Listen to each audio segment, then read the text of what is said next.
जय हरी. एकादश स्कंधाच्या 17व्या भागामध्ये सुरुवातीला प्रेम हा भक्तीचा प्राण आहे. भक्तीमधून प्रेम काढलं तर ती उरतच नाही. प्रेम 2 प्रकारचं असतं, देह केंद्रित आणि देव केंद्रित. देव माझा आहे हे देह केंद्रित प्रेम, तर मी देवाचा आहे हे देव केंद्रित प्रेम. देह केंद्रित प्रेम स्वार्थी, मोहमय आणि जड असतं, तर देव केंद्रित प्रेम निस्वार्थी, त्यागमय आणि सूक्ष्म असतं. आता आपण देह केंद्रित याला पहिला असं म्हणू आणि देव केंद्रित याला दुसरा असं म्हणू. तर आता पहिला म्हणजे देव केंद्रित, यामध्ये पहिला म्हणजे देह केंद्रित यामध्ये स्वतःच्या सुखासाठी धडपड असते, तर दुसरा देव केंद्रित यामध्ये भगवंताला अर्पण असतं. पहिला वासनामय असते, तर दुसरं निष्काम असतं. पहिल्या प्रेमात परिस्थिती चांगली असून चैन पडत नाही, तर दुसऱ्यात प्रत्येक परिस्थितीत समाधान टिकतं. भक्त स्वतःचा मी भगवंताला अर्पण करून केवळ त्याच्यासाठीच जगतो. हे प्रेम फार पवित्र असतं. त्यानं भगवंत देखील वेडा बनतो आणि भक्तासाठी स्वतःला विसरतो. या प्रेमामध्ये चूक कधी होतच नाही. आता आपण बघतो, दळिता कांडिता तुझं गायीन अनंता, या जनाबाईंकडे जाऊन भगवंताला दळण दळावं लागलं आणि मग भगवंताच्या गळ्यातला जो हार आहे तो तिथे पडला. आता तिथे खरं तर काय तो चोरला होता का? नाही. मग तो चोरला नसतानाही तिच्यावर चोरीचा आळ आलाच की नाही. ते प्रेम होतं, पण त्या प्रेमामध्ये तिने चूक केली होती का? अजिबात नाही. ते शुद्ध चिंतनमय असतं. म्हणून भक्ताला कर्माचे नियम बाधू शकत नाहीत. आता तिने भगवंताला दळण दळायला लावलं, हे कर्मच झालं, पण ते तिला बाधलं नाही. नाथ महाराजांकडे भगवंतानी 36 वर्ष सेवा केली. आता ते नाथ महाराजांना बाधल्या गेलं का? नाही. इतकंच नाही, तर आत्मचिंतनात बुडालेल्या भक्ताचं कर्म स्वतः भगवंत नीट पार पाडतो. आहे की नाही आपल्याकडे भगवंताचं हे उदाहरण? तर ज्याला श्रुती स्मृती समजत नाहीत, पण जो केवळ भक्तिभावानेच भगवंताच्या मार्गाला लागतो, त्याला विधी निषेधांची बाधा होत नाही. स्वप्नात सुद्धा त्याच्या हातून प्रमाद घडत नाही. सांगण्याचा हेतू असा की शुद्ध भाव ठेवून भागवत धर्माचं जर प्रेमानं आचरण केलं तर त्याला कर्म बाधू शकत नाही. त्याच्या प्रेमानं भगवंत सदा संतुष्ट असतो. श्रुती आणि स्मृती हे 2 डोळे आहेत. हे डोळे ज्यांना नसतात ते आंधळे देखील भगवंताच्या भक्तीमध्ये प्रेमबळानं धावताना अडखळत नाहीत किंवा पडतही नाहीत. श्रुती स्मृतींचं ज्ञान काय, ध्यान आणि पूजन काय किंवा श्रवण कीर्तन काय, हे सगळं प्रेमा वाचून व्यर्थ समजावं. आई पाहिली की लहान मूल डोळे झाकून मोठ्या प्रेमानं तिच्याकडे धावतं की नाही, आणि आई देखील तितक्याच प्रेमानं त्या मुलाला झेलून घेते. त्याचप्रमाणे जेव्हा भक्त प्रेमानं भगवंताला भजतो ना, तेव्हा त्या भजनाबरोबर भगवंतही भुलून स्वानंदानं त्याच्याबरोबर चालतो आणि त्याला पदोपदी सांभाळतो. आणि म्हणूनच आम्ही म्हणतो, वेडा वाकुडा गाईनं परी तुझाच म्हणविनं. भगवंताचं भजन म्हणताना एखाद्या वेळेस ताल चुकेल, एखाद्या वेळेस स्वर चुकेल, भगवंताला ते चालतं, पण भगवंताला भाव चुकलेला मात्र अजिबात चालत नाही.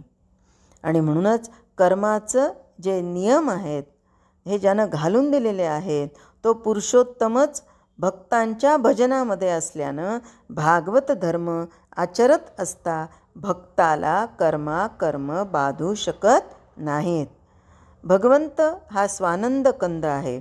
भागवत धर्मानं संतुष्ट होऊन जिथे भक्ताबरोबर तो चालतो तिथे विधिनिषेधांचा शिरकाव होत नाही. आता बघा, मालकाच्या मुलाला पहारेकरी अडवूच शकत नाही, तसं भागवत धर्माच्या मार्गानं जाणाऱ्याला कर्म प्रतिबंध करत नाही. म्हणून भक्ताला प्रमादाची बाधा कधीही होत नाही. भगवंताच्या ठिकाणी ज्याचा विश्वास असतो, विधिनिषेध त्याचे दास बनतात. त्याच्या ठिकाणच्या ईश्वर प्रेमाचा विलास पाहून स्वतः भगवान संतोष पावतो.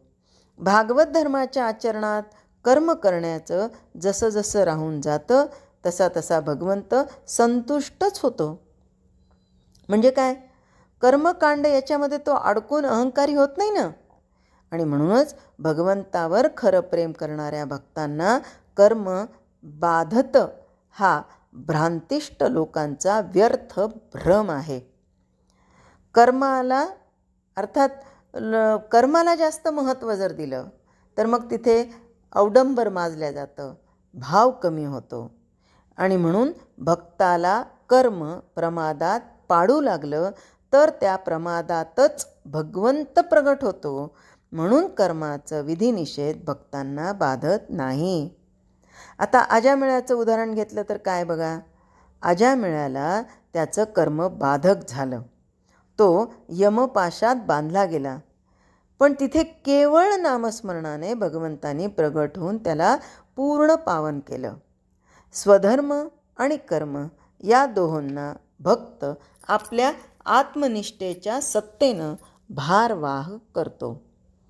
मग भजनरूप पालखीत तो सुखानं शयन करतो. मग त्याला काही कशाचीच काळजी नसते. अर्थात जर तो पालखीतून पडला ना तर स्वधर्म कर्मांनाच दंड होतो. अर्थातच भगवंताच्या प्रेमाच्या सत्तेनं स्वधर्म कर्मांना दंड करता येतो आणि वर्णाश्रमाचा ठाव पुसून टाकून कर्माची होळी करता येते. मग आता एखाद्याला असं वाटेल की भगवंताला मन अर्पण करायचं, पण मग ते कसं करायचं, तर परमात्म्य स्वरूप एकरस, अभेद आणि अद्वैत आहे. जीवाच्या ठिकाणी अहंकार असल्यानं एकरस आत्मस्वरूपाला तो द्वैतानं पाहतो. म्हणून जीवाचे सगळे व्यवहार ज्ञाता, ज्ञान आणि ज्ञेय, द्रष्टा, दृश्य आणि दर्शन, ध्याता, ध्येय आणि ध्यान, भोक्ता, भोग्य आणि भोग या सगळ्या त्रिपुटींनी चालतात. मनाच्या अर्पणामध्ये मी आणि तो म्हणजे जीव आणि भगवंत तद्रूप झाल्यानं मनाच्या सगळ्या क्रिया आणि अवस्था भगवंतानं भरून जातात. मलिन झालेली मूळ जाणीव शुद्ध स्वरूपानं व्यक्त होते आणि भक्ताचे सगळे संकल्प सत्य संकल्प होतात. सहेतुक असो वा अहेतुक असो, वैदिक, लौकिक वा स्वाभाविक असो, ही सगळी कर्मे भगवंताला अर्पण करणं यालाच भागवत धर्म म्हणतात. पाण्यावरील लाट अतिचपल असते, पण ती जिकडे जाईल तिकडे एका पाण्यावाचून दुसरं काहीच नसतं.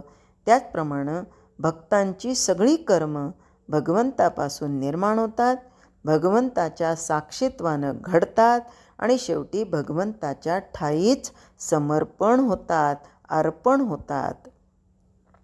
मन, बुद्धी, चित्त आणि अहंकार यांच्या सगट आपल्या इंद्रिय वृत्ती भगवंताला अर्पण करणं हे भागवत धर्माचं मर्म आहे. स्वतः भगवंताला संपूर्णपणे अर्पण झाल्यानं भक्ताला निस्सीम आत्मज्ञान होतं. आत्मज्ञानाच्या योगानं त्याच्या मनामध्येच भगवंत प्रगट होतो. सगळे संकल्प विकल्प भगवद्रूप झाल्यानं भक्ताला स्वधर्म कर्म बाधत नाही.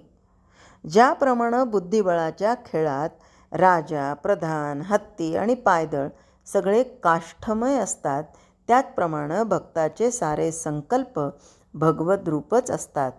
अर्थात त्या योगानं भक्त निष्पाप आणि सत्यसंकल्पी असतो.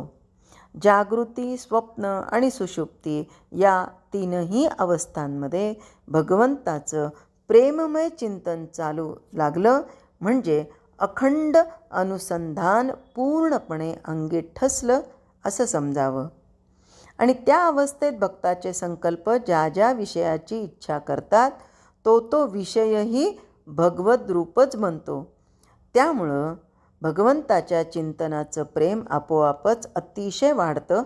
अनुसंधान पूर्ण बांधलं म्हणजे ध्येय, ध्याता आणि ध्यान समरस होऊन जातात.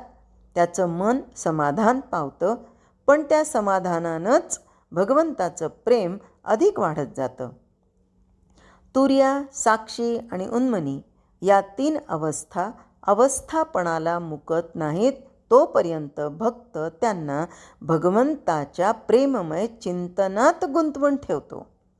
अशा रीतीनं भावनेशिवाय भाव उत्पन्न झाल्यामुळं तो तत्काळ देवरूपच बनतो.